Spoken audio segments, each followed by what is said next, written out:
ఆధ్యాత్మిక క్షేత్రం తిరుపతిలో 13 నెలల చిన్నారి కిడ్నాప్ కేసును స్థానిక పోలీసులు విజయవంతంగా ఛేదించారు.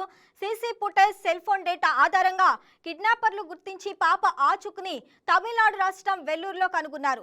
చిన్నారి పొరుగింటిలో ఉంటున్న మురుగన్ అలియాస్ కందన్, మారెమ్మ దంపతులు చిన్నారిని కిడ్నాప్ చేసి బెగ్గింగ్ ముఠాకు 25,000 రూపాయలకు విక్రయించారు. మస్తాన్, సుచిత్ర దంపతులకు చెందిన చిన్నారి జయశ్రీని వారు పొరుగింట్లో ఉంటున్న కందన్, మారెమ్మ దంపతులు కిడ్నాప్ చేసి వేలూరు, కంచీపురం ప్రాంతానికి తరలించారు. అక్కడ ఓ ముఠాకు చిన్నారిని అమ్మేశారు. సెల్ ఫోన్ డేటా ఆధారంగా నిందితులను గుర్తించి పాపను సురక్షితంగా తల్లిదండ్రులకు అప్పగించామని పోలీసులు తెలిపారు. ప్రత్యేక పోలీస్ బృందాలు సైంటిఫిక్ డేటాను ఆధారంగా చేసుకొని నిందితులను పట్టుకున్నారు. పాపది ఇలా తీసుకెళ్లారన్న వెంటనే టెక్నికల్గా మన వాళ్ళంతా కూడా అన్నీ చూసి దీనిలో ఎవరు తీసుకెళ్లారు అని ఒక నిర్ధారణకు వచ్చిన తర్వాత దీంట్లో ఆ 13 నెలల పాపని మరియమ్మ, కందన్ అనే వాళ్ళు, వీళ్ళు కూడా ఎక్కడ అంటే వీళ్ళు కూడా వీళ్ళింటి పక్కనే, చింతల చేరులో వీళ్ళింటి పక్కనే ఉంటారు. సో వీళ్ళు ఒక పాపను తీసుకొని పోయినారు అని నిర్ధారించుకున్న తర్వాత వీరి గురించి వెతకలాడడం స్టార్ట్ చేయడం. దీనిలో ఒక 3 బృందాలుగా విడగొట్టడం జరిగింది. మన తిరుపతి డిఎస్పీ గారి ఆధ్వర్యంలో ఇన్స్పెక్టర్ శ్రీనివాసులు కానీ, హేమాద్రి, ఇంకా ఇంకో బృందం ద్వారా సో డిఫరెంట్ ఏరియాస్కు పంపించడం జరిగింది బృందాల్ని. దానిలో భాగంగా నిన్న సాయంత్రము పాప ట్రేస్ అయింది.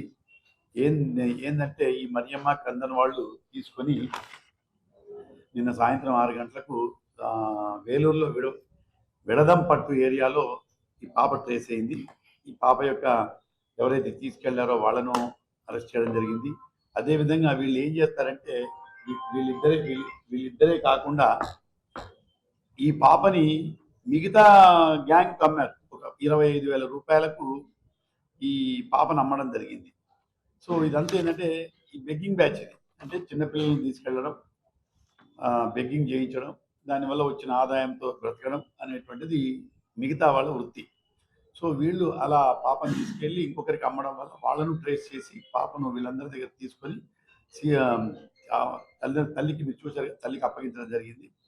వాళ్ళ దగ్గర నుంచి మామూలుగా వాళ్ళు ఉపయోగించినటువంటి స్కూటీ, తర్వాత అదేవిధంగా మిగతా డబ్బు, మిగతా అన్ని స్వాధీనం చేసుకోవడం జరిగింది. అందులో ముఖ్యంగా ఏమంటే ఇందులో టౌన్ డిఎస్పీ గారు దీనిలో ప్రత్యేకమైనటువంటి శ్రద్ధ వహించి ఈ వితిన్ డేస్లో 20 జరిగింది, 21 అంటే వితిన్ డేస్లో అమ్మాయిని సెక్యూర్ చేసుకుని పాపను సెక్యూర్ ముద్దాయిలు కూడా అరెస్ట్ చేయడం జరిగింది. Please subscribe to YK TV Network. Please subscribe to YK TV. Please watch YK News. Don't forget to subscribe YK News channel.